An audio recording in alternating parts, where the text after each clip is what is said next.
de América Latina. Se encuentran, hacen el saludo protocolar para luego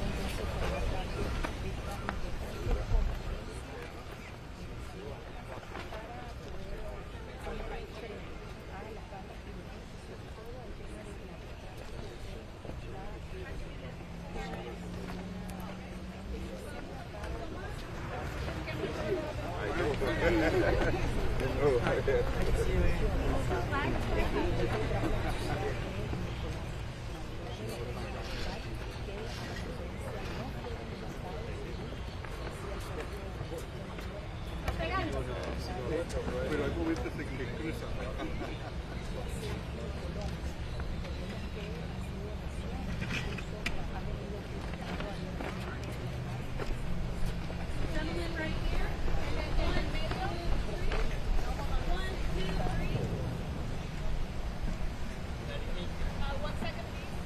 poder dar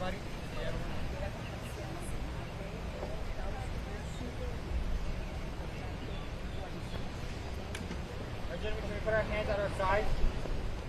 Okay, one more here. 1, 2, 3. 1, 2, 3.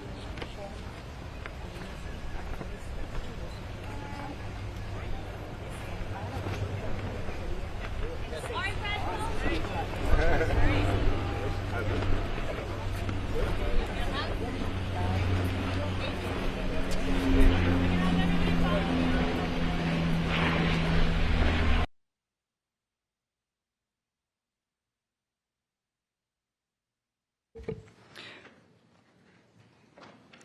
Good morning. Welcome to the America's Counter-Cartel Conference, hosted by the Secretary of War, the Honorable Pete Hegseth, and the Commander of the United States Southern Command, General Francis Donovan.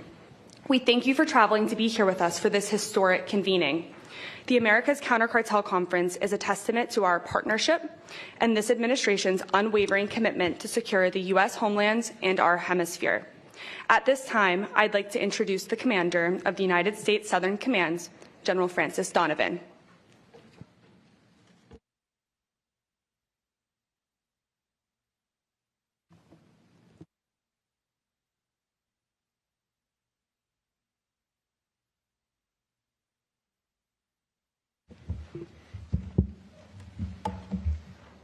Buenos dias.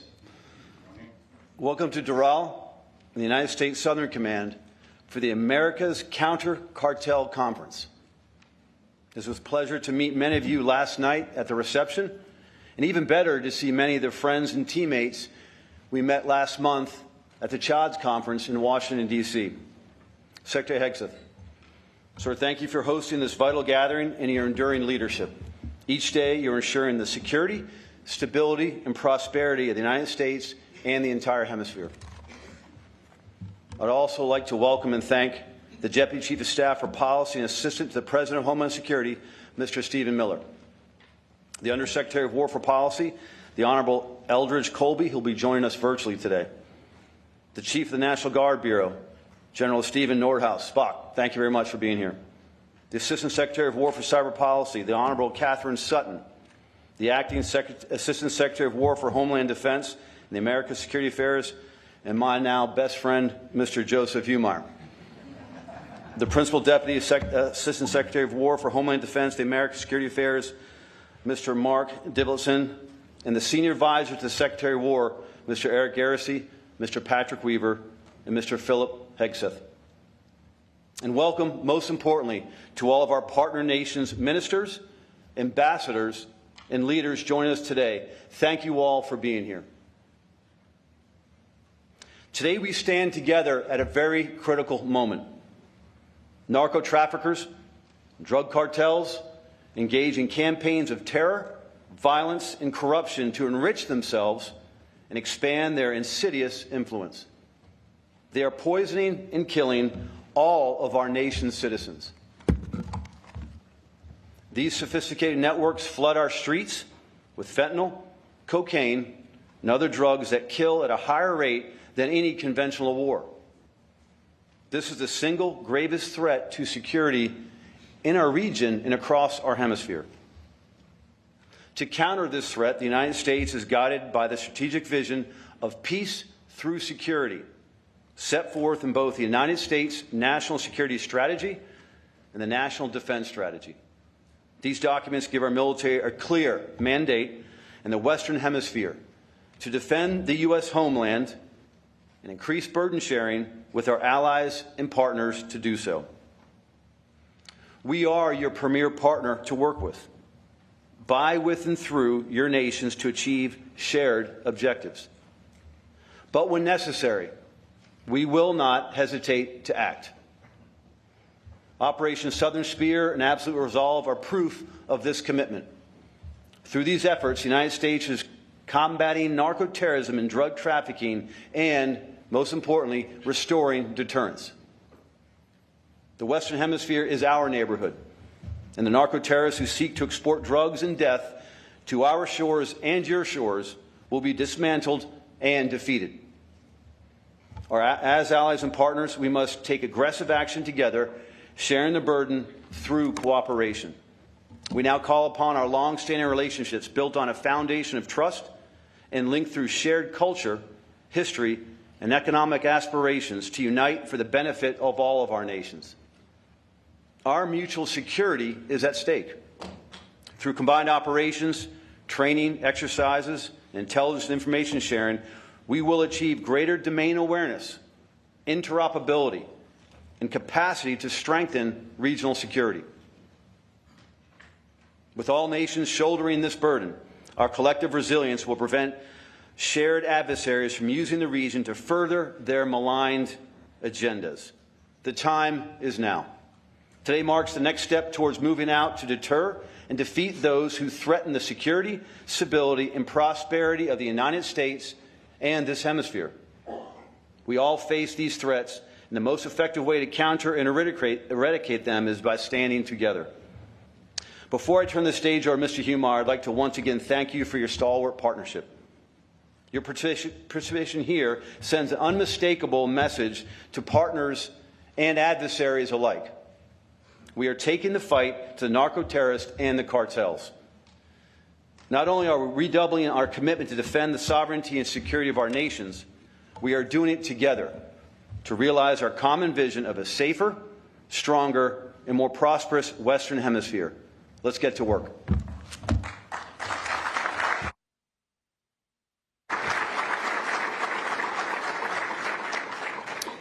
Thank you, General Donovan. Ladies and gentlemen, performing the duties of Assistant Secretary of War for Homeland Defense and America's Security Affairs, Joseph Humire.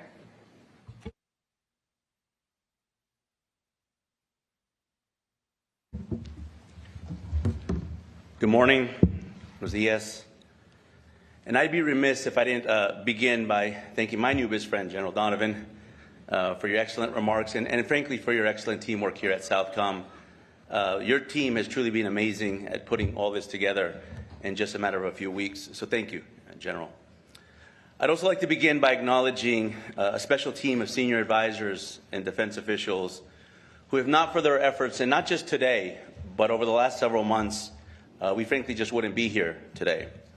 So a special thank you to Principal Deputy Assistant Secretary Divelson, Acting Deputy Assistant Secretary Strasbaugh, Mr. Eric Garrissey, Senior Advisor Mateo Haydar, and a special, sincere, and heartfelt thank you to Senior Advisors Philip Hegseth and Patrick Weaver. If it wasn't for you, frankly, this would not have happened. To all our interagency friends and foreign partners, this is truly a historic moment for the United States, for the Western Hemisphere, and for the world. In the room today, we have senior leadership from the Department of State, Department of Homeland Security, National Security Council, Homeland Security Council, Office of National Drug Control Policy, Office of the Vice President, and of course the White House. I'm honored to be here with you today as Secretary Hegseth, Acting Assistant Secretary of War for Homeland Defense and the Americas. Welcome everyone to the first America's Counter-Cartel Conference in history. Every morning before I enter the Pentagon, I say a prayer in my car to our Heavenly Father, and I do this because I'm blessed. I'm blessed to be able to work in a once-in-a-lifetime administration, to work for a once-in-a-generation leader, President Donald J. Trump. And frankly, if it wasn't for President Trump, none of us, including our foreign partners, would be here today. President Trump, Secretary Hegseth, Mr. Stephen Miller, our leadership today understands an empirical truth that all the leadership of the United States missed for decades, if not centuries. They missed the fact that the Americas is an extension of U.S. homeland defense, that hemispheric defense is a part of U.S. homeland defense. And this statement of fact is now reflected in U.S. policy through the 2025 National Security Strategy and the 2026 National Defense Strategy that correctly places the Americas as a regional priority. Just think about where we were a little over 1 year ago today. And those of you that know me know that I've been working and studying on regional issues for more than 20 years.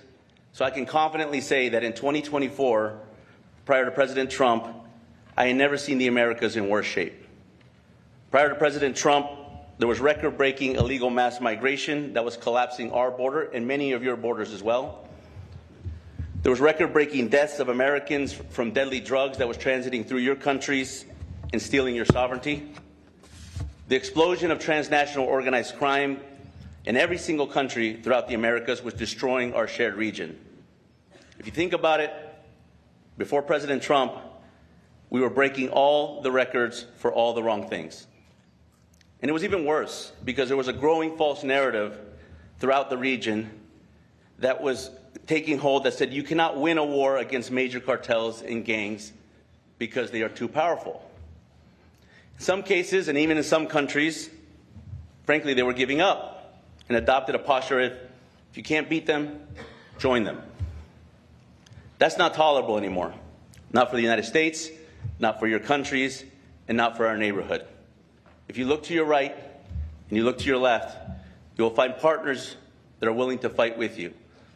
And if we collectively fight together, there is no gang, there is no terrorist, there is no cartel that is more powerful than us. We are here today because each of you has committed to doing your part. And that commitment cannot just be lip service. This must come with a new approach and a new normal to dismantle and destroy our shared threats of cartels and narcoterrorism. There'll be a lot of discussions today on a myriad of topics, but I really want to quickly emphasize two that are central to this effort: border security and deterrence. If you do not control your borders, you do not have a country. Border security and territorial integrity, as President Trump has shown, is possible. Since 1648, since the Peace of Westphalia, sovereignty has been the bedrock of human flourishing. You do not have a democracy if you do not have your sovereignty, and you cannot have sovereignty without borders. Open borders make transnational organized crime fundamentally transnational. And you do not combat transnational crime with transnational institutions. You fight it with borders and national sovereignty. If we remove the transnational from transnational organized crime, it becomes a local problem, becomes a solvable problem. The second point is on deterrence. Interdiction, while necessary, is not deterrence. Dialogue, while useful, is not deterrence. Failing to control your prisons, your borders, or your waters is not deterrence. Going on offense is deterrence. Operation Southern Spear shows that the deterrence is taking lethal and bold actions, and our goal is for every partner in this room today to start leading deterrence-focused offensive operations against your cartels. And finally, to wrap up, I want to make a point about geography, because geography in this hemisphere is indispensable to security.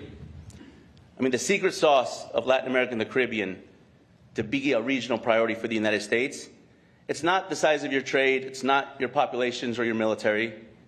It's because we are always going to be connected because of our shared geography. The United States understood this going back to 1815, when two leaders in a relatively young Department of War pushed back against their own establishment at that time, not to look north or to look east, but rather to look south. The Department of War back then fought and won the Battle of New Orleans in 1815 that connected the United States to what is now the Gulf of America.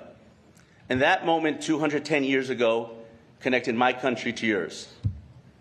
And just a few years after that, these same two leaders led the Department of War to fight another war on our southern border, the Seminole Wars. This time to protect our borders against Indian tribes that trespassed our land, raided our towns, and killed Americans. We ultimately won these battles and transferred the great state of Florida in 1821.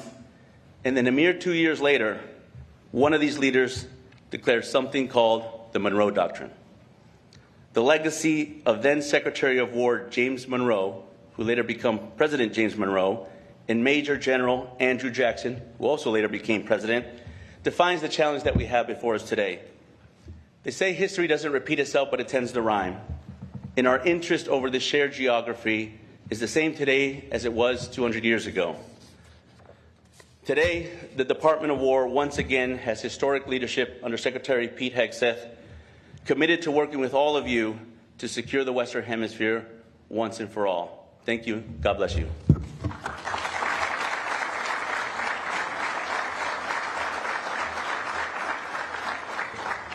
Thank you. I would now like to invite Deputy Chief of Staff for Policy and Assistant to the President for Homeland Security, Stephen Miller, to the podium.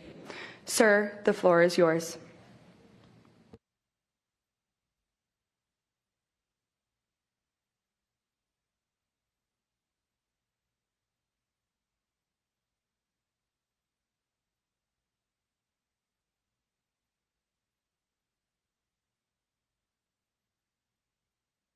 General Nordhaus, and thank you to my good friend Secretary Hegseth, who I've long admired but I've gotten to know personally in the last number of months, and he is as fine a gentleman and as fierce a warrior as you will ever meet, and we've all learned to put our faith and confidence in his leadership of the War Department, so thank you, Pete. There's been a paradigm shift under President Trump in the Western Hemisphere in the last 14 months.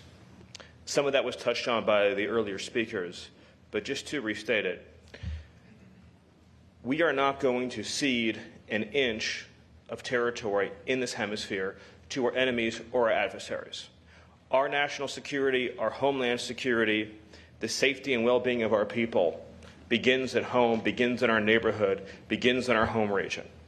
And for too long, we have allowed foreign enemies, foreign adversaries, and enemy terrorist organizations to control territory and spaces in this hemisphere where they can project power, project threats, and directly threaten the lives of your citizens and our citizens. And so under the leadership of President Trump, we are using hard power, military power, lethal force to protect and defend the American homeland. Not a single one of your nations should tolerate the existence of a single square mile of territory that is under the control of any entity other than the sovereign governments of your country. The idea that we would have in this hemisphere area that are under the physical control of foreign terrorist organizations, paramilitary organizations, is completely unacceptable. The cartels that operate in this hemisphere are the ISIS and the Al-Qaeda of the Western Hemisphere, and should be treated just as brutally and just as ruthlessly as we treat those organizations. What we have learned after decades of effort is that there is not a criminal justice solution to the cartel problem. There are elements of the problem that require a criminal justice solution, to be sure, but just as we fought Al-Qaeda and fought ISIS with the tip of a very lethal spear, the reason why this is a conference with military leadership and not a conference of lawyers is because these organizations can only be defeated with military power. And I see some heads nodding up front because they understand. You're dealing with a lot of lawyers in your own country, I'm sure. You have my permission not to listen to them. The key condition of human flourishing, of prosperity, is order and security. A country cannot pursue economic growth, cultural enrichment, art, architecture, education, science, if it doesn't have fundamental security first. And for too long, we've been caught in a vicious cycle in this hemisphere where countries from Mexico down to the tip of South America do not provide their citizens with basic physical security. So those citizens, in search of economic opportunity, illegally immigrate to the United States. They pay the smugglers, they pay the cartels, who then grow richer, who then go more powerful. And then your countries, in turn, become poor because you've lost your citizens, you've lost your human capital, you've lost your opportunities to develop and to grow. So you get poor, the cartels get more powerful, nothing changes, nothing improves. You have to break that cycle. You have to completely sever it. And that begins by dismantling these organizations that deal drugs, deal violence, assassinate, extort, blackmail, and also traffic illegally in human beings. That is a form of terrorism too. Illegal immigration facilitated by criminal networks is a form of terrorism. And those who are stealing your children and stealing your families and stealing your human capital are part of that terrorist continuum and should be thought of as such. It is not a victimless crime when people are paying human smuggling organizations, because that money then fuels assassinations, it fuels violence, it fuels instability, and it continues this cycle. For decades, a lot of organizations were sent to your countries. These are known as NGOs. I think you know the term, non-governmental organizations. And they gave you very, very bad advice for a very, very long time.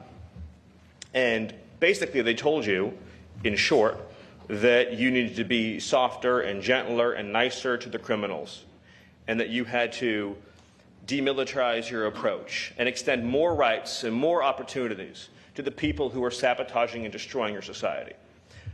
I would make the point to you, as others have pointed out before, including the president of El Salvador, that the West only achieved the place that it did in human history because it spent previous centuries eradicating the criminal elements within its territories. So the West that we came to know, that had the great music and architecture and science and the most powerful economy, it had spent centuries previous to that establishing order first, so that by the time you get, to say 18th century England, 19th century England, there have been centuries of previous history in which ruthless means were used to get rid of the people who were raping and murdering and defying established systems of order and justice. And then when people could live freely and peaceably, and children and families and women could be safe, then it became possible to pursue all of these higher elements of life.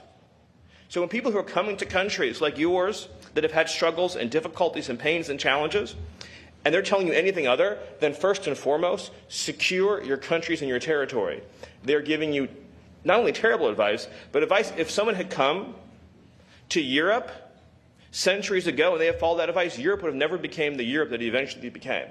And the reason why many Western countries are struggling today is they've forgotten the eternal truth and wisdoms they once followed. And that's why here under President Trump in America, we are returning to those fundamental truths. We're returning to those fundamental principles. So I'll just close by saying that you will have in President Trump, in the White House, in the Department of War, the Department of State, and the whole of our government, unwavering support, unwavering commitment and fidelity in achieving this mission, which is very simply to eradicate the criminal cartels and terrorist organizations, to deprive them of control of weapons, spaces, institutions, and territory. And the human rights that we are going to protect are not of the savages that torture and rape and murder. The human rights that we are going to protect are of the peaceable citizens who have an absolute human right to live in physical safety and security every day of their lives. And in that mission, I promise you, we will be your closest partner. Thank you.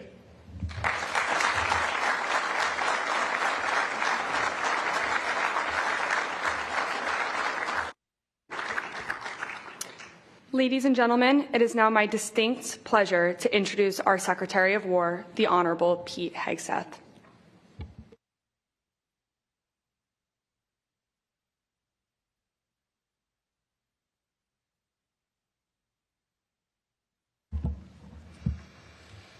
Well, good morning, everybody.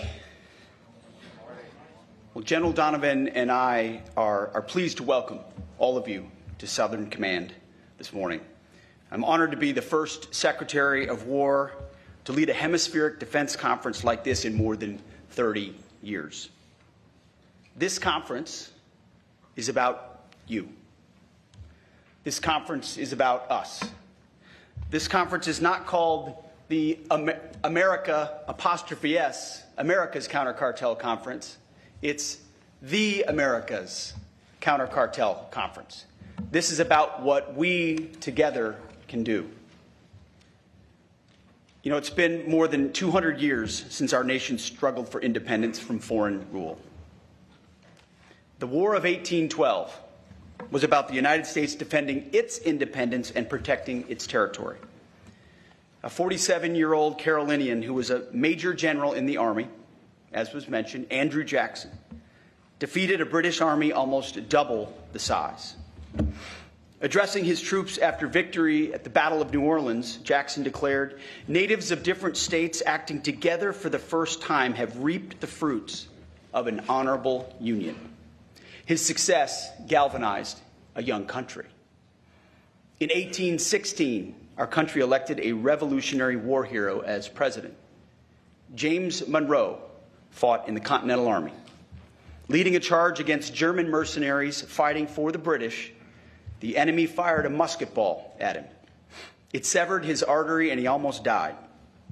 But the young captain rallied and grew to be governor of Virginia, Secretary of War, and one of our greatest presidents.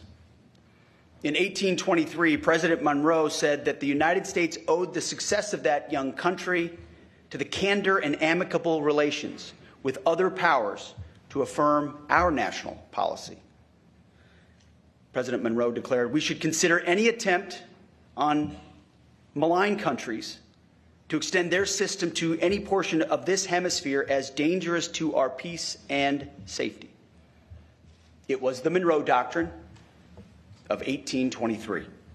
And today, some 200 years later, we still marvel at the wisdom of President Monroe's declaration. We, like you, want borders and sovereign territories that are secure. We want unfettered access to key terrain and trade so that our nations can industrialize. And we want to prevent external powers from threatening our peace and independence in our shared neighborhood. This is the essence of the Monroe Doctrine. No external power will interfere in this hemisphere. Ours should be a region of strong, sovereign nations. It's the same principle that animates President Trump's defense approach today. President Trump and his Department of War are ushering in a new era of homeland and hemispheric defense, rooted in the unique heritage of our nation and your nations. Under President Trump, we restored the Department of War. You see, the Department of War was established by General George Washington and served our nation from its founding through our hard-fought victory in World War II. Many of your countries also once had ministries of war. Under President Trump, our nation has a newfound resolve that our founders would recognize, as Stephen alluded to and spoke to. They would recognize it, and they would appreciate it. We are at long last putting America, Americans, and the Americas first, ensuring peace through strength and restoring common sense. At our department, we're doing it by restoring the warrior ethos, rebuilding our military to historic levels, and reestablishing deterrence in this hemisphere and around the world. For too long, leaders in Washington and their foreign policy functionaries abandoned the simple wisdom of the Monroe Doctrine. They were consumed with the United States only going abroad. They ignored the warnings of President John Quincy Adams, who said that if our nation went overseas only in search of monsters to destroy, that we would cease to be the ruler of our own spirit and our own backyard. Under previous leaders, we grew obsessed with every other theater and every other border in the world except our own. These elites reduced our power and presence in this hemisphere, opting for a benign neglect that was anything but benign. In your countries, many leaders accepted the status quo to coexist with narco-terrorism, or for a law enforcement alone approach that failed to deter and dismantle threats. Same happened in our country under the previous administration. And the result of this collective neglect was fatal. More than 1 million Americans were killed by fentanyl, cocaine, and other drugs. numbers greater than any casualties we've sustained in war. Millions of illegal aliens invaded our borders and destabilized nations across the hemisphere. Under Joe Biden's administration, the human smuggling industry exploded by more than 2,000%, from a $500 million so-called industry in 2018 to $13 billion by 2022. Cartels of terrorists across our hemisphere, enabled by adversaries, created and profited from chaos. What creates chaos? No leadership creates chaos. In our nation, narco-terrorist groups like Tren de Aragua prospered. They raped, they poisoned, they murdered innocent Americans. They terrorized our cities, our towns, and our neighborhoods like they do yours. Across this region, these gangsters control and terrorize large swaths of your territories, kill thousands of your people, and promote chaos that makes normal life sometimes almost impossible. Crime has spiked massively. Our hemisphere has 1/8 of the population, yet 1/3 of the violent crime. There's a reason for that. America's retreat from protecting its citizens and the complacency of many neighbors in this hemisphere was a great betrayal. That's what it was, a great betrayal against our people and our nations. Well, President Trump recognizes the wisdom of the Monroe Doctrine, and the days of us betraying and endangering our own citizens are finished. President Trump has reestablished the Monroe Doctrine, the Trump corollary of the Monroe Doctrine, or if you'd like, for short, you can just call it the Donroe Doctrine. Under President Trump, securing America's interest in the Western Hemisphere and keeping our homeland safe are our top national security priorities. The President's historic national defense strategy ensures that the Department of War will prioritize resources around the threats and objectives that are core to homeland defense and the people and prosperity of the American people. And to start, the Department of War is once again defending our borders as a priority of our national defense. With our law enforcement partners, we are defending our borders and making our streets safe again. Crossings at our southern border, at the U.S.-Mexico border, have dropped to the lowest number in history. Murders nationwide have plummeted by more than 20%. We now have operational control of our southern border. 0 people are crossing our southern border.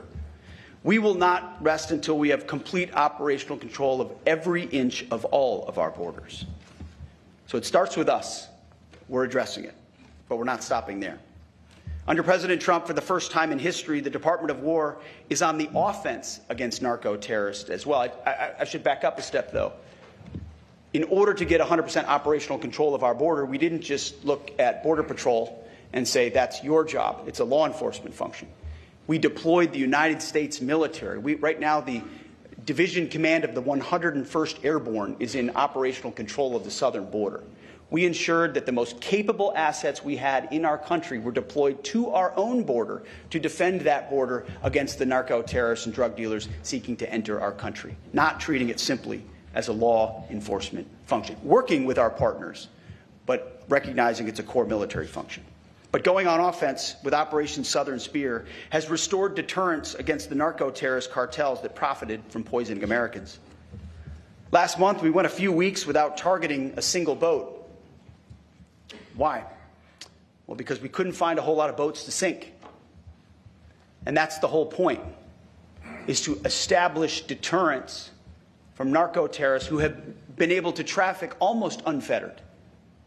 And if the consequence was simply to be arrested and then released, well, that's a consequence they'd already priced in a long time ago. A new dynamic had to be put in motion in order for their decision cycle to change. And when adversaries are forced to move out of comfortable positions, as you know, as military men and women, they're more vulnerable when they're moving in a different direction, which is also the point. Drug overdoses that kill our citizens have dropped. Flows of fentanyl, a weapon of mass destruction, are down 56%. We will continue to destroy these threats. In January, U.S. forces raided and arrested the most dangerous house and the most dangerous compound inside the most fortified fort in the capital city of Caracas, of two indicted individuals, Nicolas Maduro and his wife, fugitives of the U.S. law. Operation Absolute Resolve showed the bravery of America's best, our warfighters. Nobody can do what the United States of America can do. It's not even close. President Trump has shown what is possible when you reject the status quo delusion that threats to our homeland and our hemisphere are somehow secondary. America is prepared to take on these threats and go on the offense alone if necessary. However, it is our preference, and it is the goal of this conference, that in the interest of this neighborhood, we all do it together with you, with our neighbors and with our allies who are eager and willing and capable. To do this, to work together, we must first acknowledge what was lost and then understand what needs to be restored. All the nations represented in this room are offsprings of Western civilization. Our nations are and always will be united by our heritage, our history, and geography in this new world.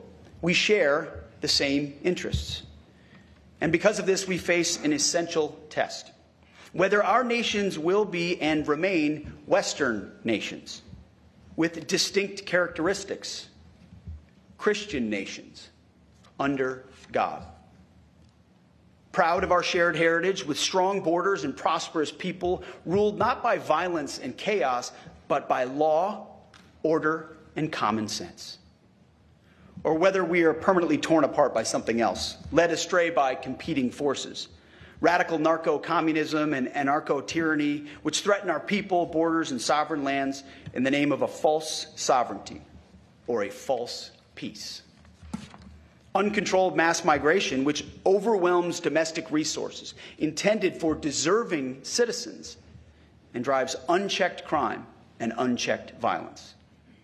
Or the belief in so-called globalism that seeks to erase our distinct national identities in the name of tolerance, erase our borders in the name of compassion, and erase our warrior ethos and that which makes us strong in the name of so-called diversity and political correctness. One of the dumbest phrases in military history, which used to be echoed from the former Defense Department in the previous administration, they would say it over and over and over again, was "Our diversity is our strength."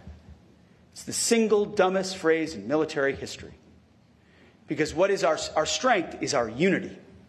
Our strength is in our shared purpose, in the training we do together, the capabilities we have to do, we can do together. In our context, the Constitution we swear an oath to defend together, the uniform we wear together. That is our strength. We reject other notions and offer a new choice. We must defend our national interest and restore our national identities.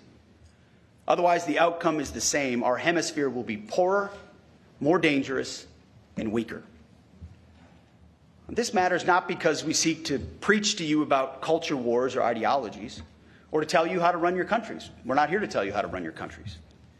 Instead, it matters how we assess the threats facing us and the choices that we make on how to overcome them. That is what will define our destiny. President Trump understands that today's threats to border security and key terrain in our hemisphere are existential questions for our nation and for all of yours. When adversaries conduct incursions in this hemisphere, off the coast of a U.S. state, Alaska, or off the coast of Greenland, or in the Gulf of America, or the Caribbean, that is a direct threat to the United States homeland and to peace in this hemisphere. When adversaries control ports or infrastructure along strategic choke points for U.S. and hemispheric trade, such as the Panama Canal, or install military facilities just miles off our shore, that is a threat to the United States homeland and peace to this hemisphere. When terrorist killers and cartels capture strategic infrastructure, resources, and entire towns or cities close to U.S. borders and U.S. shores, or profit from mass illegal migration, that is a threat to the United States homeland and a threat to all of you as well, to the Americas. The same adversaries that threaten our shared heritage threaten our shared geography as well. They seek to displace the historic North-South relationship that we've always shared with some sort of a new global South that excludes the United States and other Western nations, but includes non-Western powers and other adversaries. The answer to our challenge is not to ignore our geography in the name of global interests, but to embrace our shared geography in the name of national interests. That is why President Trump has drawn a new strategic map from Greenland to the Gulf of America to the Panama Canal and its surrounding countries. At the Department of War, we call this strategic map the Greater North America. Why? Because every sovereign nation and territory north of the equator, from Greenland to Ecuador and from Alaska to Guyana, is not part of the global South. It is our immediate security perimeter in this great neighborhood that we all live in. Each one of these countries border either the North Atlantic or the North Pacific. Each one of these countries sits north of the two basic geographic barriers that exist in this region, the Amazon and the Andes Mountains. This is basic geography that we don't teach in schools as much as we should. And it restores our North-South relations, and we must get it right. In the North, the United States must enhance posture and presence in cooperation with you and our sovereign partners to defend our shared immediate security perimeter. In the South, meaning south of the equator, the other side of this great neighborhood, we will strengthen partnerships through increased burden sharing. This will enable you to take a greater role to defend the South Atlantic and the South Pacific, and to secure critical infrastructure and resources in partnership with us and other Western nations. This is what we did in World War II, just like we sunk ships with torpedoes in World War II. At the Department of War, we called it the quarter sphere defense. And we will do this again. If we're serious about our national security, and if we prioritize geography, business as usual will not stand. This means that for every country in this hemisphere, border security must be your top priority. Border security is national security. President Trump said it when he first started to run. You're not a country if you don't have borders, and he's right. President Trump sealed our border by directing the military to mobilize resources and personnel to stop invasion by cartels and other criminal actors. You can do this as well, and many of you have. This also means that you too can and must go on the offense against narco-terrorists. We've had great collaboration with many countries in recent months, and I want to thank every country in this room that has supported our access to find, fix, and finish cartel targets. We have only just begun to work with you. More must be done by you and by us to target narco-terrorist groups across all domains. We will dismantle narco-terrorist networks in this hemisphere, and we will deny access to the state adversaries who support them. We will correct the mistakes of the past, the mistakes of the so-called global South. I want to thank General Donovan, who has been an excellent partner and a great new leader here at Southern Command. One of the great mistakes of the past was that our leaders didn't provide the U.S. Southern Command with the support that it needed. It was a command chock full of lawyers and social workers and NGOs, law enforcement. That's changing. General, I'm directing my team to correct these historic failures, to ensure that your command has the resources and staff that you need for this robust mission ahead. It's the least we can do. I want to, absolutely, thank you.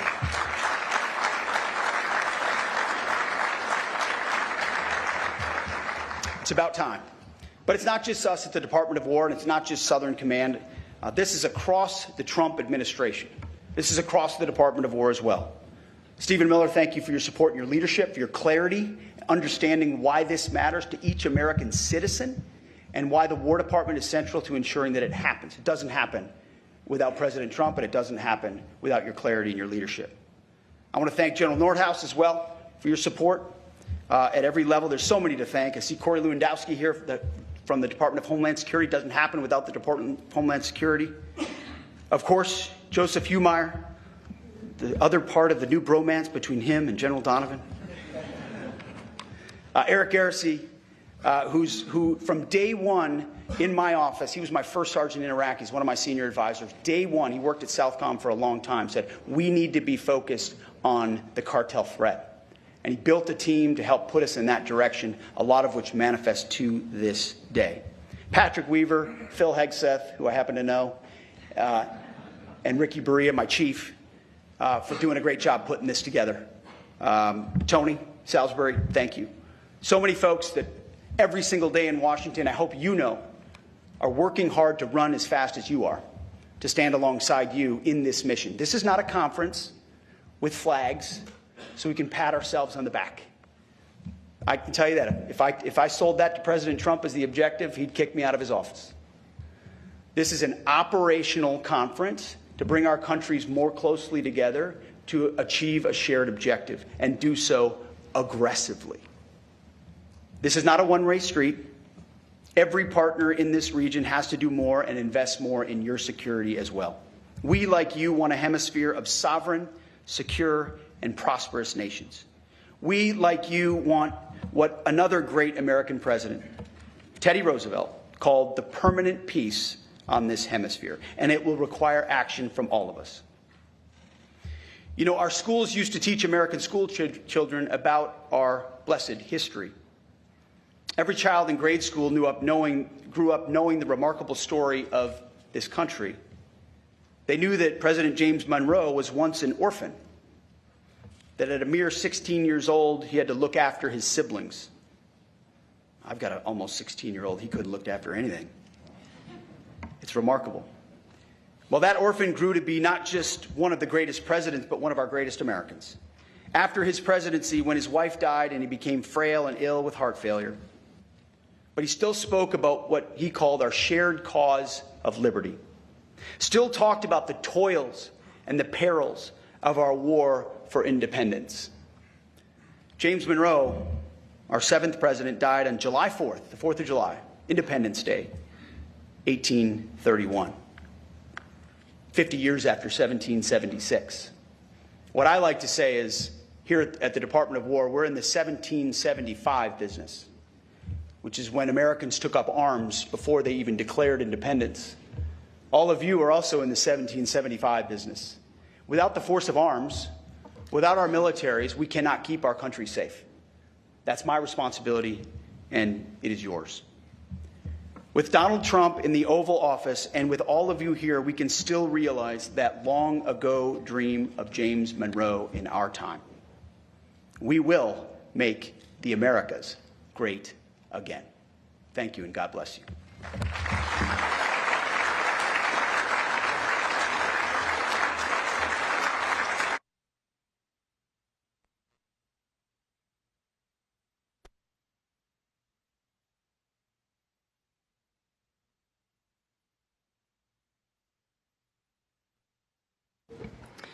Thank you, Secretary Hegseth.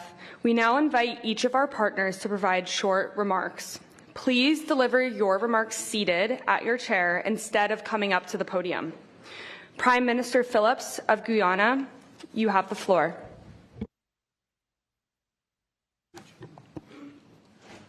Thank you. I thank the government of the United States of America and the Honorable Secretary of War, Pete Hegseth, for convening this inaugural America's Counter-Cartel Conference and for the invitation extended to Guyana. Guyana and the United States share a strong and expanding strategic partnership built on mutual trust and robust defense and security cooperation through capacity building, joint exercises, and policy and technical engagements. Our countries have worked closely together to combat narco-trafficking and other forms of transnational crime. The transnational activities of cartels, gangs, and other criminal actors threaten regional peace and security. These networks undermine the rule of law, weaken institutions, and threaten the safety and economic well-being of our citizens. For countries like Guyana, located along important maritime and regional transit corridors, addressing narco-trafficking and narco-terrorism requires strong cooperation among our nations. These threats demand coordinated intelligence sharing, enhanced operational cooperation, and strengthened defense capabilities across the hemisphere, and to continue to respect the sovereignty and territorial integrity of every state. As our region continues to grow economically and strategically, it is also essential that we work together to protect critical infrastructure, strengthen national institutions, and enhance our resilience to evolving security threats. Through deeper cooperation and partnership, we can ensure that our hemisphere remains safe, secure, and a true zone of peace. Guyana welcomes the adoption of the Joint Security Declaration of this conference and looks forward to joining the coalition to combat narco-terrorism. The government of Guyana remains committed to being a reliable and active partner in advancing the security and stability of the Western Hemisphere. Thank you very much.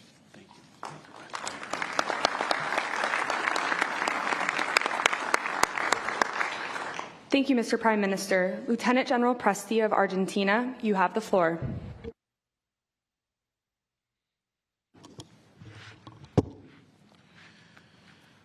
Señor Secretario de Guerra, señor General, autoridades aquí presentes, antes de comenzar, before I begin, quiero expresar I want to nuestro respeto mention por our los respect militares for de Estados Unidos de América, the American military recientemente who perdieron la recently vida lost en their combate, lives in cumpliendo combat, con su deber. following their duty.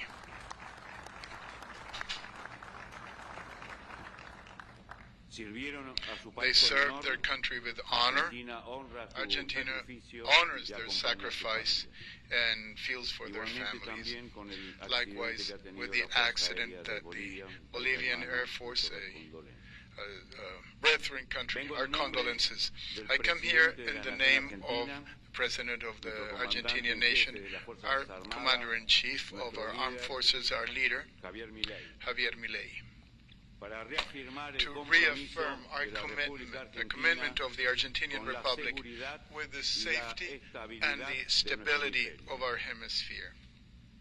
Los estados del continente The states enfrentamos of this amenazas continent de naturaleza confront similar, similar aunque en threats, distinta intensidad, maybe in que different afectan a intensity, nuestros which ciudadanos, affect our citizens, a nuestros bienes, our a property, nuestros recursos estratégicos our strategic y a resources, nuestras infraestructuras críticas. and our critical infrastructures. Frente a estos desafíos, la defensa Before these constituye challenges, una función defense is indispensable a y central del Estado.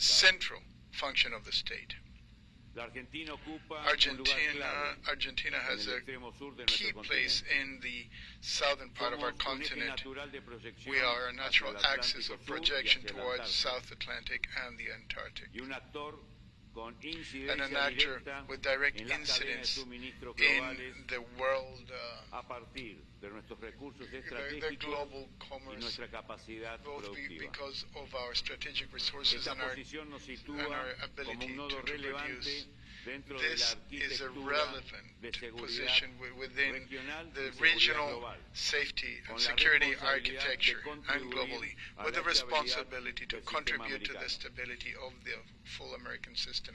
El eje central de nuestra política Our de central defensa es el axis of our desarrollo del defense capital policy humano. is development Y la of human incorporación capital and inteligente an de intelligent innovación incorporation of technological Esa integración innovation. nos permite construir This integration allows us to build modern armed forces, agile armed forces, and prepare armed forces to bring stability, previsibility, and cooperation in an effective international way in the regional area. Thank you. Thank you, sir. Minister Monroe of the Bahamas, you have the floor. Good morning, Excellencies. On behalf of the government and people of the Commonwealth of the Bahamas, I extend warm appreciation to Secretary Hegseth and the government of the United States for convening this conference and for the seriousness of purpose which it signals to criminal networks across this hemisphere. Let me be direct.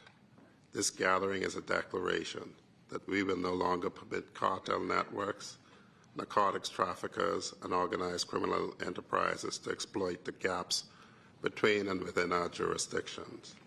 And the Bahamas stands fully committed to that declaration. Allow me to use this occasion to reiterate that the military cooperation between the Bahamas and the United States must be based on the shared commitment to peace, sovereignty, and security, consistent with our existing bilateral agreements and with full respect for sovereignty and laws of each country and with due regard to the international legal norms.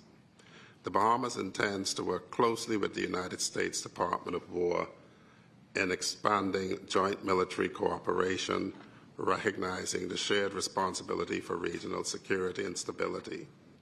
The Bahamas welcomes closer collaboration on military-to-military efforts regarding border security, counter-narcotics, interoperability, and intelligence sharing. The disparity between the scale of our security responsibility and our resource capacity is significant, and it is not sustainable. Our vast maritime domain requires continuous aerial and maritime patrols. Our surveillance infrastructure requires sustained capital investment, and our security personnel require advanced training in counter-narcotics, counter-trafficking, and cyber defense. The concept of peace through strain carries enduring resonances, and if we are candid, enduring misapplications. For a small state like the Bahamas, it is not about arsenal size. It is about integrity of our institutions, the credibility of our courts, and the depths of our partnerships. Hence, peace through strength, as we understand it, is not unilateral. It is collective.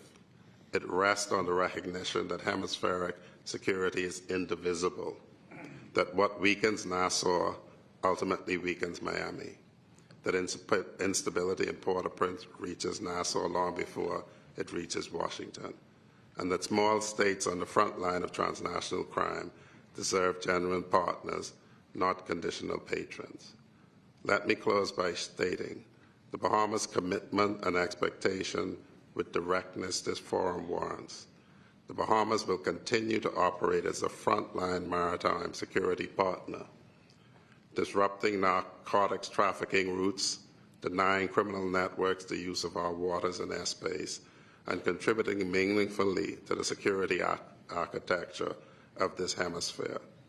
The Bahamas brings to this partnership something no defense budget can manufacture: geography, institutional commitment, and a track record of cooperation spanning more than 4 decades. We ask only what we give: genuine partnership grounded in mutual respect and shared responsibility. The Americas either secures itself collectively or it fails collectively.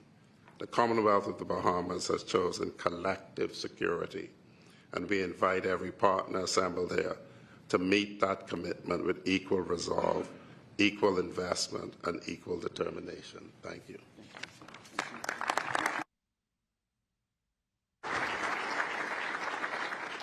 Thank you, Minister Monroe. Minister Marin of Belize, you have the floor. Good morning.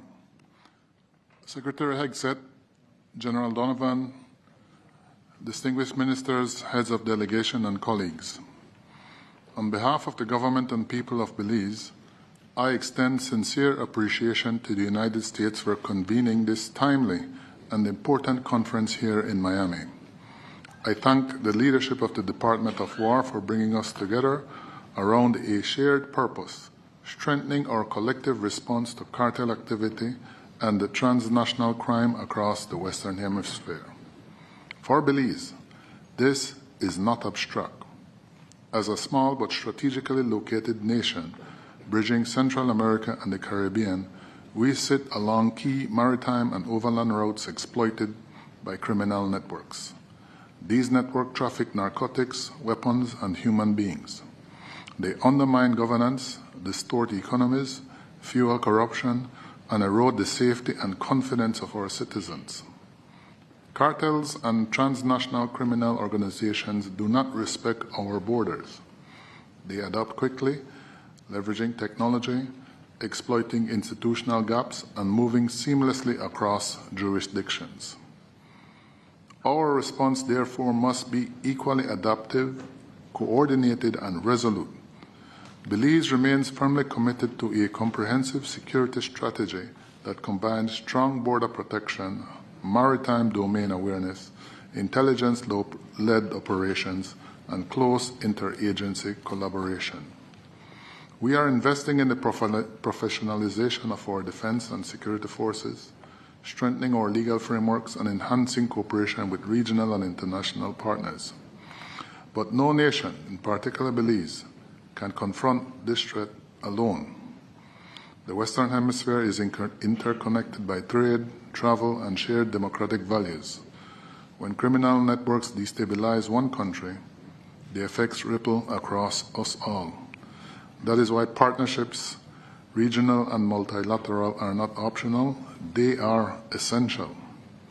We must deepen intelligence sharing, improve joint operational capabilities, strengthen financial tracking to disrupt illicit flows, and invest in community resilience to prevent recruitment by criminal organizations.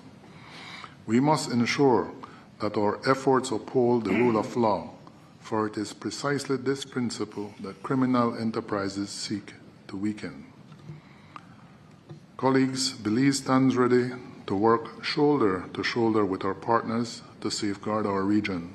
Together, through unity of purpose and action, we can deny transnational criminal organizations the space they seek to operate and build a more and secure, prosperous hemisphere for all our peoples.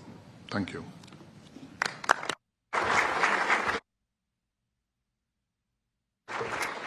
Thank you, Minister Marin. Minister Salinas of Bolivia, you have the floor. Thank you. Señor Secretario de Guerra, Hegseth, señor Comandante del Comando Sur Commander of SOUTHCOM, General Donovan. Good morning. Good morning to the present authorities and to the delegates and colleagues from different countries. Bolivia comes to this forum fully conscious of the emergent threats that challenge the stability in our region, generating even tensions and instability between brethren countries with a permanent hybrid war situation. We understand that the transnational crime has mutated towards forms of an actor, para-institutional, operating with impunity through the borders, which until now have been porous, eroding effective sovereignty of our states. Before this challenge, Bolivia proposes the consolidation of a integral security. We want to establish mutual trust and combined actions with our neighbors and with the United States, aligning with the paradigm that security of one state is interdependent with that of its neighbors and allies. Our strategic geographical position with the syntheses where we have the Andes and the Amazon puts us in a critical place. We can allow transnational organized crime to use us as a hub for distribution and of substances, or weaken transnational in a sovereign hub that distributes information and security for the whole hemisphere. To reach this objective, my country is working with investment in the development of a integral system for surveillance, which integrates satellites, drones, radars, and radar data. This is our first strategy to close our borders, those which the organized crime has exploited, and fundamentally in order to control the gray areas which have constituted in our state after 20 years of deinstitutionalization. We understand that modern defense requires a multi-domain focus, since current threats exert a control not only of the physical space,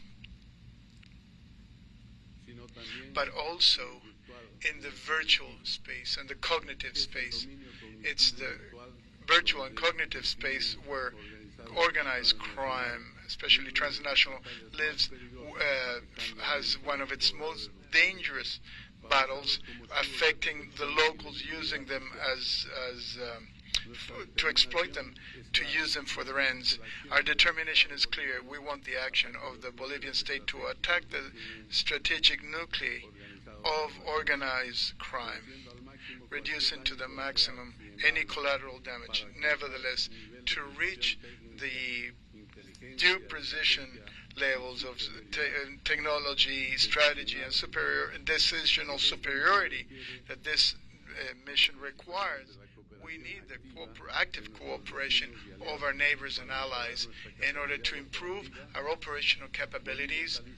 Bolivia is ready to assume its role as an axis of stability in the heart of South America, protecting our strategic resources and guaranteeing that law and sovereignty will prevail over criminal elements. Thank you.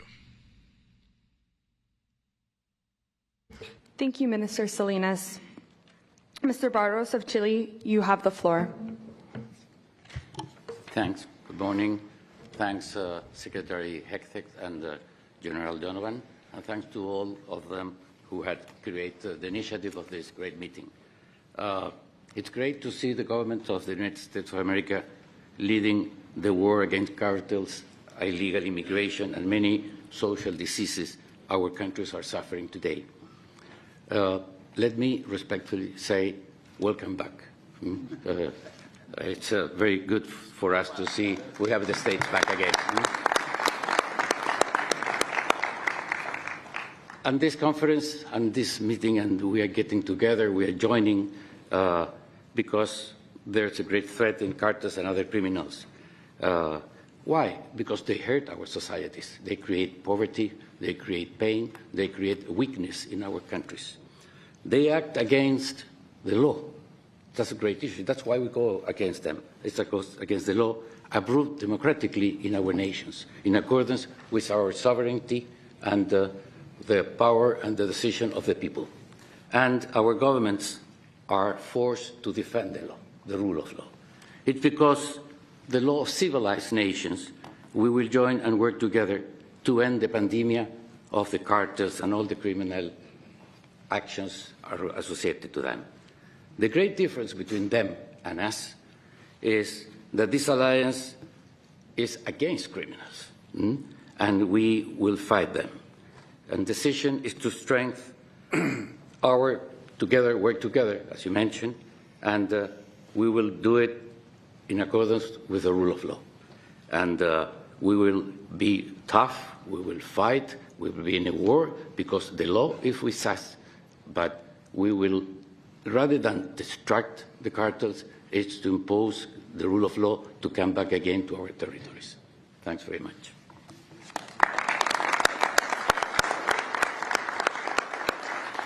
Thank you, Mr. Barros.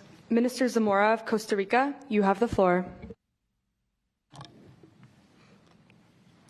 Me circunscribo a las palabras I want to extend my thanks to everyone. As my colleagues have said, we are thankful that the doctrine of the United States of the year 2026 gives priority to this continent because Mr. Hegseth, you come in the moment that the Americas really need the support of the United States. Today, you're commanding, as in the past,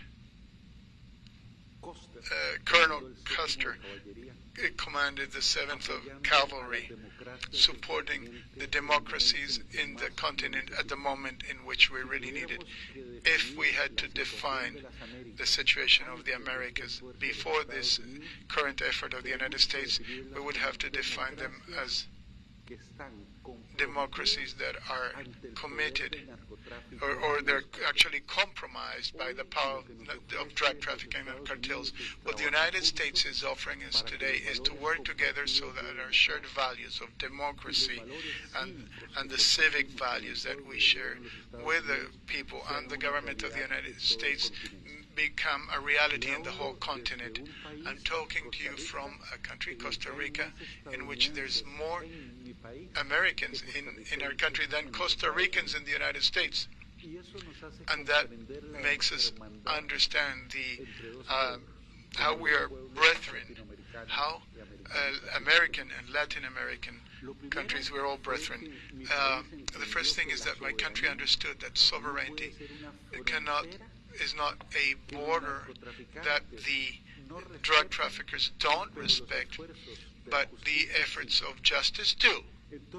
So we celebrated a joint patrol treaty with the United States, gives police authority and jurisdictional authority to the American ships when they are in our seas.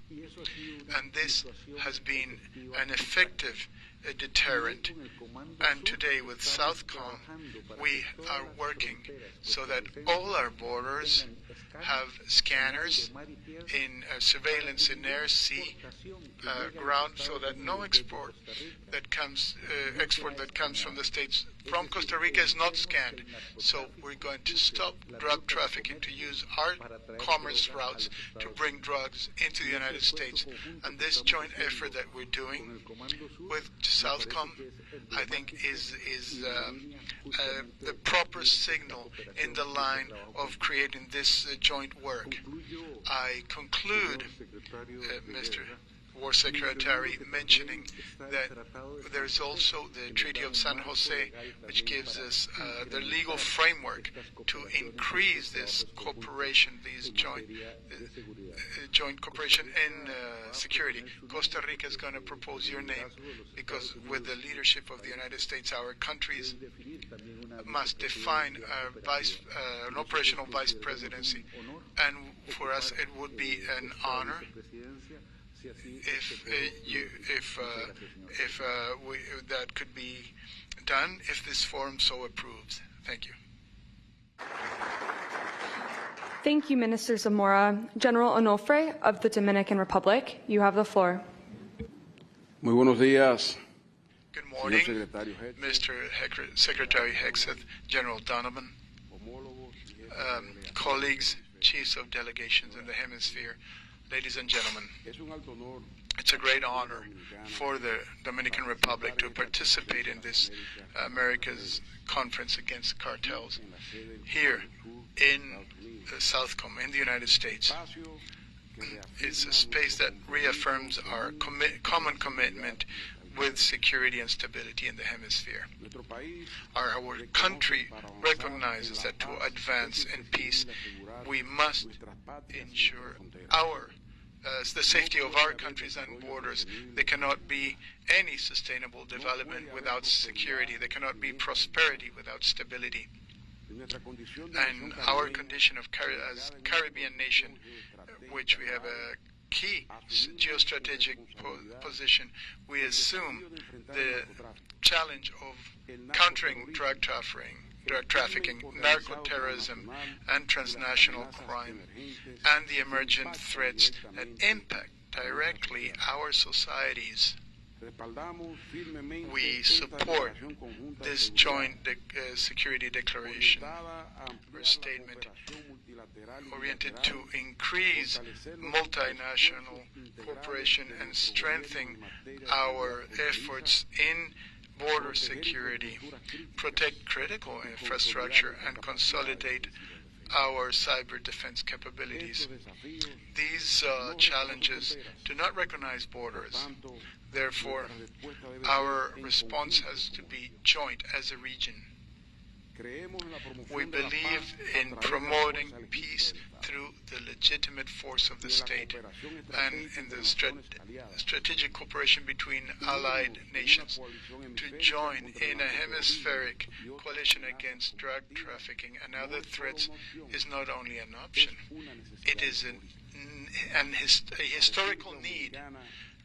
Dominican Republic reaffirms its commitment to stability, democracy, and the development of the region. We are ready to align our priorities, shared best practices that allows us to anticipate risks, deter threats, and protect our citizens. Together, with political will and coordinated action, we will strengthen the safety of the Western Hemisphere, and we will build a more prosperous future for our nations. Thank you. Thank you, General Onofre. Minister Lofredo of Ecuador, you have the floor. Good morning, everyone. I am here today representing the government of the Republic of Ecuador. I stand before this multilateral forum not only as a Minister of Defense, but as the spokesman for a nation that has decided with absolute firmness and political will to confront the greatest threat of our contemporary history, transnational narcoterrorism. We are at a turning point. The decisions we make at this conference will directly impact the security and stability of our future generations. Historically, our nations have shared the values of democracy, freedom, and the rule of law. Today, those values demand a common strategic response from us. On the basis of this principle, our national defense policy aligns with the United States National Defense Strategy. Ecuador recognizes that the border security is an essential component of national and hemispheric security. The threats we face have mutated. We are not dealing with dispersed criminal networks, but with destabilizing structures with transnational scope and links that erode democratic institutions. Narco-terrorist organizations not only traffic drugs, they challenge the legitimate authority of the state and affect the freedom and prosperity of our citizens. The security of our hemisphere is indivisible. Every nation that strengthens its capacities contributes to the regional stability. In this context, Ecuador's commitment to its own security also constitutes an important contribution to the security of the Americas. During the last few years, Ecuador has ceased to be merely a transit country and has become one of the main departure points for drug trafficking to international markets. This evolution of criminal activity has generated a wave of unprecedented violence in our recent history. In addition to this, there exists a structural factor that cannot be ignored. The expansion of illicit crops in the region and the modernization of production and distribution chains. As long as these dynamics persist, the pressure on our territories will continue, confirming that we face a challenge that transcends borders and demands effective cooperation among states. To address this, our government made a clear decision to restore the authority of the state without any ambiguity. Through the declaration of an internal armed conflict, our armed forces and national police, acting in a coordinated manner, are decisively confronting these groups, reaffirming the state's control over its territory and restoring the principle of authority. As the Ecuadorian government, we propose to strengthen cooperation on three specific fronts: reinforcing intelligence and interoperability capacities, modernizing border and port control using advanced technology, as well as a sustained support scheme that consolidates our institutional capacities in the long term. We need to keep in mind that it's not just about combating illicit shipments. It's about protecting our societies, our economies, and our future. Ecuador is willing to do its part. We hope to consolidate together with you, with all of you sitting at this table, a coordinated effort that ensures organized crime has no place in the Western Hemisphere. The effectiveness of that effort will depend on our ability to consolidate it by assuming real co-responsibility and sustaining it over time with the firmness and determination that this threat demands. Thank you.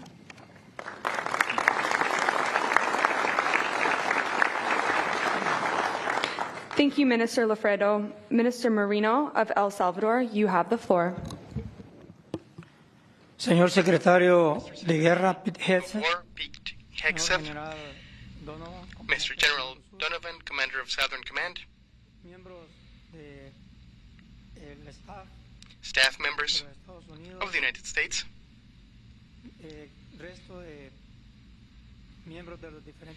members of the different countries that are here represented. Good morning, everybody.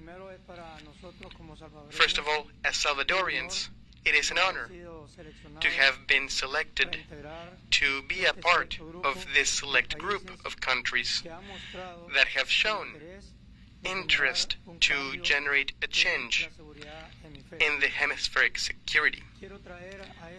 I would like to also mention one of the ideas that our President Nayib Bukele has based on to make a transformation that is currently undergoing in El Salvador. He says that the person who forgives the wolf sacrifices the sheep, and that is what was happening in our country. The NGOs, these human rights organizations, always said that you had to protect the children, the criminals, and obviously leaving in the hands of the criminals the honest population.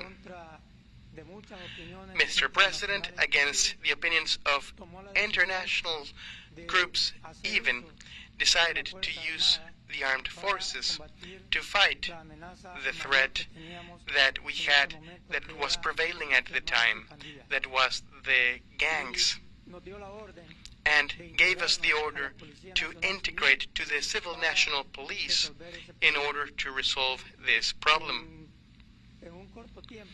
And in a short while, he transformed President Bukele, El Salvador, from being the homicide capital, the most dangerous country in the world, to become the safest country of the Western Hemisphere. One of the operational lines of President Nayib Bukele since the beginning, when we executed the territorial control plan, was fighting drug trafficking.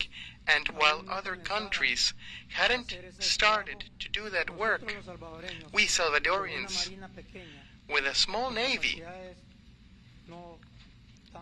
with rather meager capacities compared to other countries, would go out 1,000 miles to seize drugs. And this shows the willingness of our president, and also shows the theory, when put into practice, gives results. Recently, we had one of the biggest achievements in the fight against drug trafficking. That was the seizure of a multi-purpose ship, 54 meters long, loaded with 6.6 tons of cocaine, 380 miles from our coasts. To achieve this, we obviously have to admit and be thankful to the United States, the support that they gave us, that allows us to train alongside their elite forces. In the visit that our president made last year to the White House, that I had the chance to visit the Pentagon,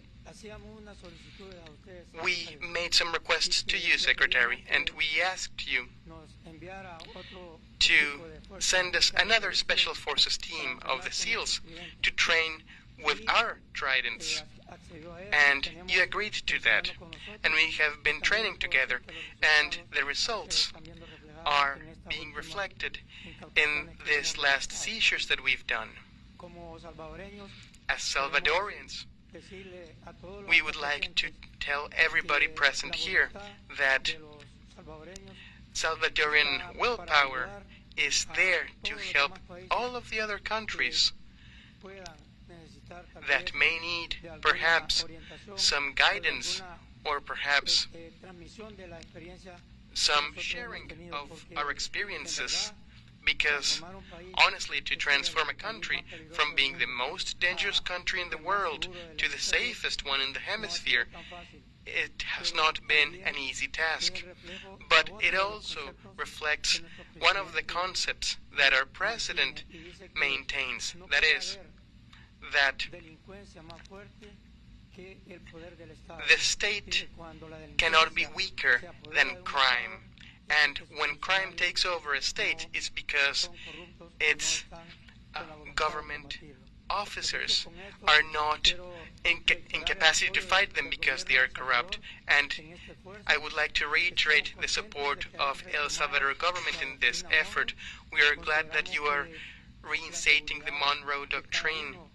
We think that the safety of each one of the countries contributes to the safety of our entire continent, and thus the individual safety of every country. Thank you.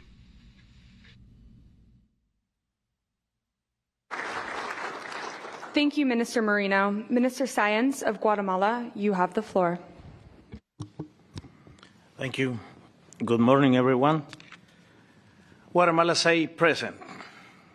Guatemala dice presente. Guatemala says present, and says present as a state that is committed with hemispheric defense for the Western Hemisphere. Guatemala clearly understands that cartels are not just criminal organizations. These are structures that erode the sovereignty, distort the economies, infiltrate the institutions of the state, even acting as filters with extra hemispheric interests. And of course, these organizations do not share our values, do not share our freedom, and do not share the interests of our states. For Guatemala, border security, hemispheric security, is a priority. That is why we are already working in the Fire Belt operation, an operational deployment that secures our borders, mainly the most porous and dangerous one with our sister country of Mexico. And it closes spaces for illegal economies that these organizations bring forth, because we also understand that this is a hybrid threat. We share with conviction that peace is not just speeches and conferences. We share that we need determination, we need capabilities, but we also need real cooperation. And our commitment as Guatemala is not limited exclusively to words. Today, we can say that we have cooperated with 2 detachments in Haiti, assuming our responsibility, a concrete responsibility to restore order and stability in the Caribbean. We believe in co-responsibility across the hemisphere. Guatemala is not an observer at this stage. We aim to be a partner that shares the burden, that invests on our own defense, and that actively contributes to a united front against these criminal organizations and against anybody that seeks to weaken democracies in our hemisphere. Guatemala confirms with deeds what we have historically done. We've always been on the right side of history. And I would like to brag about this. I want to say this again. Guatemala has been on the right side of history. Peace is not the absence of conflict. Peace is the result of legitimate state force, responsibly applied, legitimately applied, but with determination. Guatemala fully believes in peace through strength, in credible deterrence and strategic cooperation. Guatemala believes in a hemisphere where organized crime and destabilizing actors are unable to find a single space to act, much less to prosper. Thank you very much.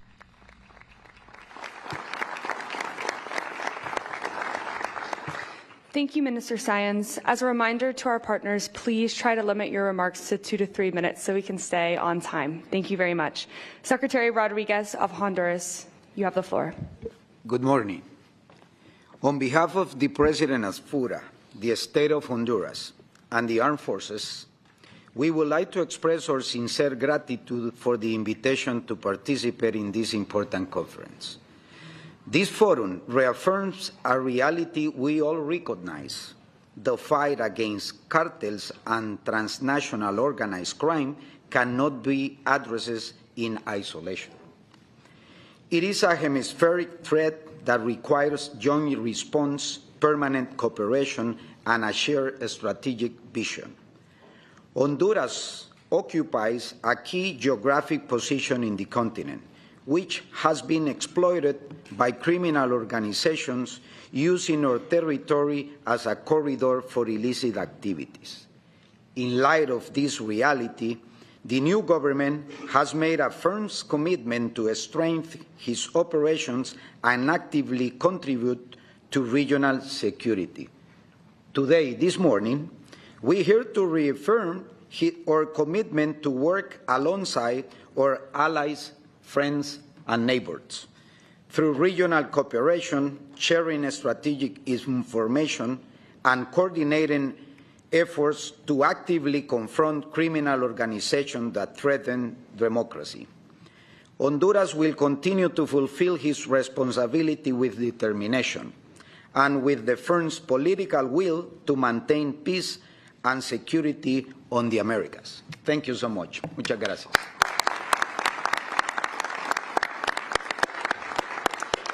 Thank you, Secretary Rodriguez. Ambassador Marks of Jamaica, you have the floor.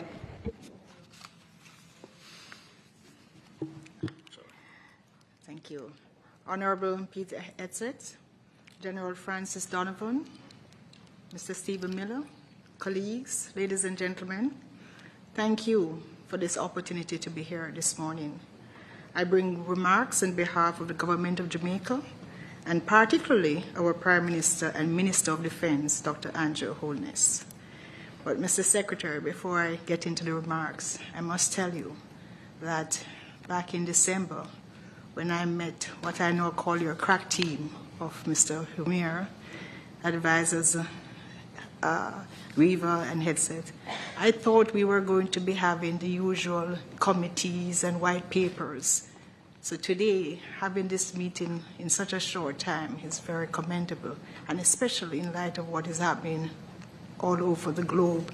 To see you here, it conveys more than anything that you could say of your intention to be serious about the threats confronting our hemisphere. Thank you. Jamaica and the United States of America share a special relationship characterized by decades of strong bonds of friendship, development, and trade cooperation. This year, our countries will commemorate 64 years since the establishment of diplomatic relations. Jamaica's participation in this America's counter-cartel conference is an extension of the strong relationship that exists between the United States and Jamaica. Transnational organized crime poses one of the most significant threats to Jamaica and the peace of our citizens and visitors. These threat actors leverage criminal networks transcending national borders with connecting nodes across the Americas that extend even beyond the Western Hemisphere. The vectors that facilitate narcotics trafficking by cartels and drug syndicates are the essential elements that link the movement of small arms and light weapons, money laundering, and trafficking of a range of other contraband. Jamaica sees it as crucial to support a regional counter-narcotics thrust as the country's recognition of the dangers that transnational organized crime groups bring to domestic security, law enforcement, and peace. Annually, Jamaica's security forces seize high volumes of cocaine. And in fact, in 2025 alone, the security forces seized over 1,200 illegal weapons because of the nexus between illicit drugs and guns trade in the region. These realities reflect a nexus between local drug pushers and gangs with external drug syndicates and transnational organized crime groups, which support the fact that these networks do not exist in a vacuum. Similarly, the counter-cartel efforts by nation states cannot take place in a vacuum. We acknowledge that this must be a collaborative effort, multi-agency, and across the wider region. So Jamaica, again, acknowledges the appreciation, the support of the United States in coming up with this coalition and also in supporting our own Plan Secure Jamaica. Through tangible commitments and collaboration with the USA, Jamaica has been able to reduce murders by over the past year by over 40%, a significant decline. And so before I conclude, I want to take a special moment as we're speaking about appreciation to acknowledge, Secretary, the support of the United States, and especially through the Southern Command during our recent Hurricane Melissa experience. Over a third of the country was destroyed. And when we needed a friend to be there, the United States was there.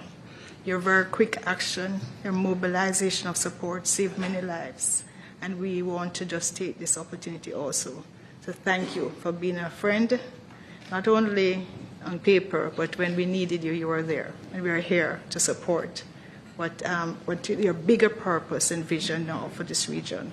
So in concluding, Jamaica supports the expansion of cooperation to enhance security in the Americas, and we envision enhanced security cooperation for member states on countering the scourge of organized crime. Mr. Secretary, we thank you and your team for this transformative initiative, the Americas Counter-Cartel Coalition, and we are happy to be a part of it. Thank you.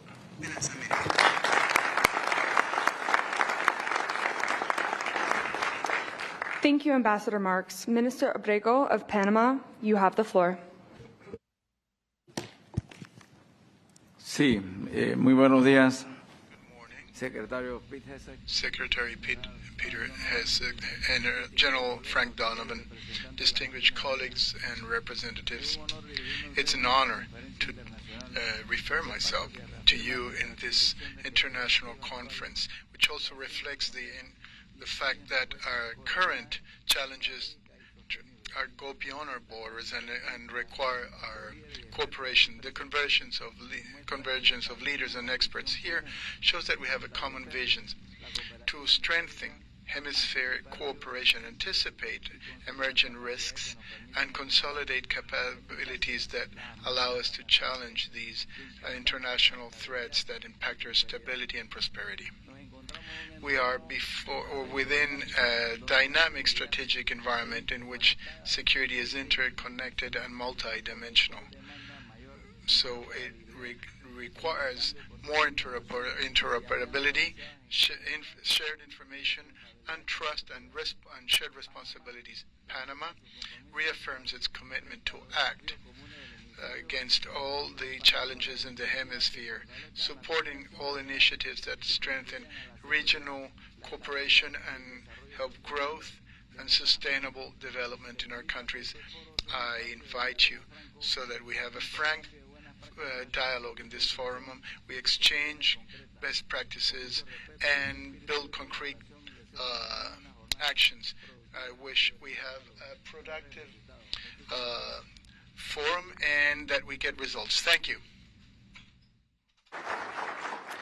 Thank you, Minister Abrego. Minister Ramirez of Paraguay, you have the floor. Good morning. First of all, I would like to thank Secretary of War Pete Hegseth, the South Commander Frank Donovan, for convening and organizing this important meeting. your team is quite interested in coordinating all those activities that we are developing here. Dear ministers, authorities, colleagues, really, Paraguay is here because we share principles and values. And the leadership of the United States on this issue is quite important because those values are freedom, democracy, human rights, rule of law, and in God we trust. Paraguay appears also before this conference with a clear conviction. The fight against cartels and transnational organized crime is not only a security priority, but also an essential condition for development, democratic stability, and the prosperity of our nation. Under the leadership of President Santiago Peña, Paraguay has adopted a comprehensive and strategic approach embodied in the 2023-2028 Strategic Security Plan, which strengthens the operation capacity of the state, modernize our institution, and promote effective interagency coordination through the National Defense Council. The results are tangible. We have carried out large-scale operations such as Operation Escudo Guaraní, disrupting drug trafficking, logistic networks, seizing illicit drugs, weapons and assets, and finally weakening the criminal organization. At the same time, we have strengthened territorial control, modernized our surveillance system, and reinforced the state's presence in vulnerable areas. Paraguay has also deepened its bilateral and regional cooperation, particularly with the United States. We approved yesterday in the Senate the SOFA agreement with the United States, and in the next week we have a law to start or restart our bilateral cooperation with the United States. But with our neighborhood is very important also our cooperation. And strategic partners recognizing that no nation can face alone threats that are transnational in nature.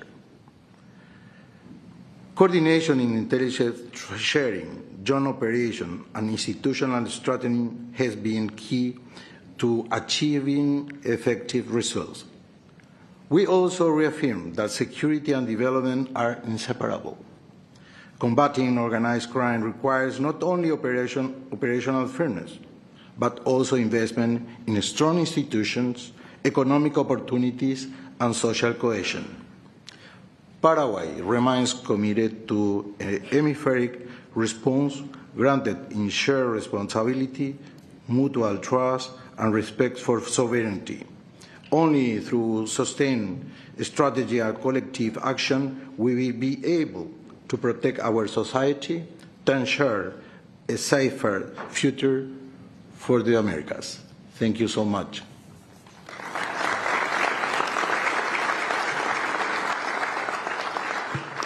Thank you, Minister Ramirez. Minister Arroyo of Peru, you have the floor.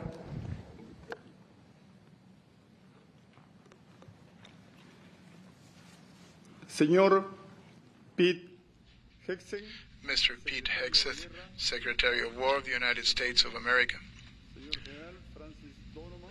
General Francis Donovan, Commander of SOUTHCOM of the United States of America. Ladies and gentlemen, Ministers of Defense of our countries of America. Ladies and gentlemen, members of different delegations of American countries. May you all have a very good day. It's an honor for me to be able to address you all and express that Peru is thankful for the invitation that the United States of America did to participate in this first conference of the Americas against cartels. My country values this important initiative, which will contribute to reinforce regional cooperation to counter, in a coordinated way, current threats which compromise the security, the stability, and the development of the American hemisphere. Peru gives priority to the solid relationship that it maintains with the United States in matters of security and defense. This is a priority that strengthens day to day. Peru is firmly committed with the fight against transnational criminal organizations. This is a complex phenomenon, and it's multidimensional. Drug trafficking, narco-terrorism, weapons illicit traffic, human slavery, illegal mining operate with structures that transcend borders. They use emerging technologies and they seek to debilitate democratic institutionality. These threats project simultaneously in land, maritime, air, and cyber domains, and this requires integral and coordinated responses. For Peru, the fight against drug trafficking constitutes a strategic priority. Since we're one of the biggest world producers of coca leaf and cocaine, we have the impact of these illicit economies against public safety, the environment, and the most vulnerable populations. Our historic experience has shown this strict the way that terrorism and drug trafficking work together. We also recognize that cybercrime constitutes a transnational threat which can only be confronted with sustained cooperation and international effective mechanisms. Peru has worked actively in negotiating a subscription, the UN Convention Against Cyber Crime, and therefore committing to preventing and sanctioning these conducts, as well as strengthening the mechanisms of international cooperation against emerging digital threats. With this strategic environment, we need to be have more interoperability, exchange information, improve our capabilities, and have mutual trust and respect to the sovereignty of states.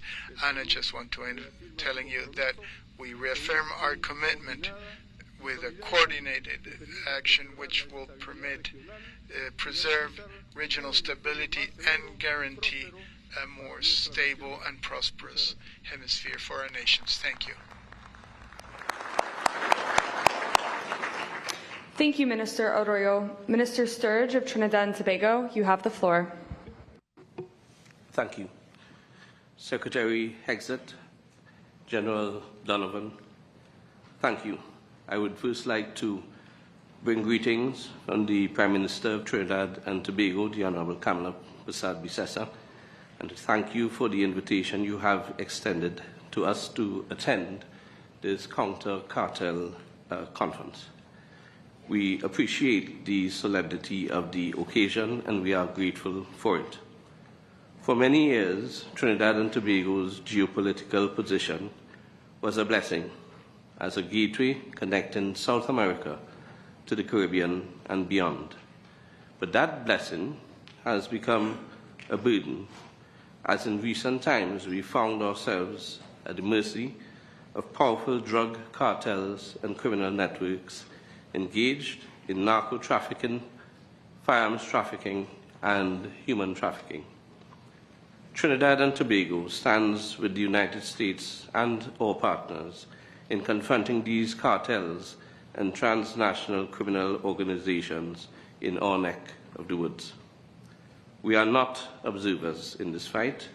We are on the front line with you. We have lost law enforcement officers in this fight, including one of our sailors during the interception of a semi-submersible which was transporting a couple tons of cocaine. We have lost thousands of citizens over the last 2 decades to violent crime, fueled mainly by the actions of the new narco-terror networks. but our economic fortunes have changed, subjecting us to severe structural constraints which hinder us from delivering the appropriate level of border security needed. Because we once classified as high income earning, and because of our GDP, that classification turns out to now be strategically misleading and thus limits our ability to access critical security assistance, donations of equipment, and other resources. This at a time when our borders are critically exposed, leaving us at a critical disadvantage as we face off with sophisticated and well-financed narco-traffickers who move their goods northwards into your neighborhoods and onto your streets, into your homes, and bringing destruction to your youth. If we are to deliver effectively as the security anchor in the Southern Caribbean, we require assets that would equip us with the capability to disrupt the cartels in the transshipment corridors and to protect our shared economic interests in the energy sector. Every shipment intercepted in our waters is one that would never reach your streets. Again, permit me to underscore our commitment that we stand ready. Our personnel are highly trained and our doctrine aligns with yours. We require assets in the interim that would enhance our maritime domain awareness, as well as enable us to carry out targeted reinforcement that would serve both our interests and would deliver immediate hemispheric benefits. Our government is dedicated and ready to shoulder our responsibility, and once proportionally equipped to the expectations placed upon us, we will deliver results. I thank you.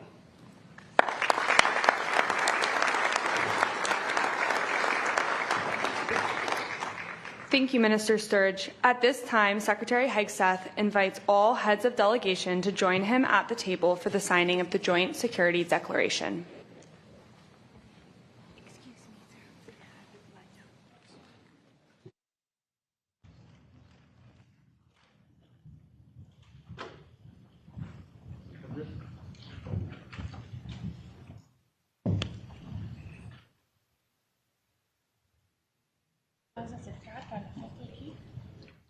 Un poquito más cerca si quieres. ¿Más cerca? Sí, para la foto.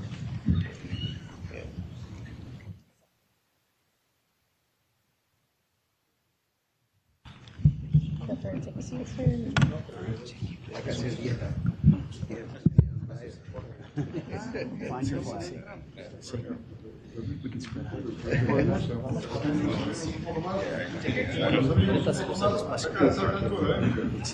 Make room for the Prime Minister.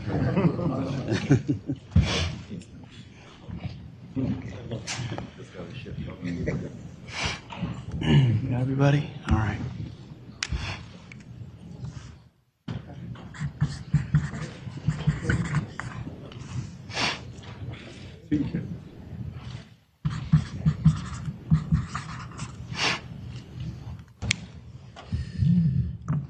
I'm the only one that needed to sign because everyone else already has. So here you have it.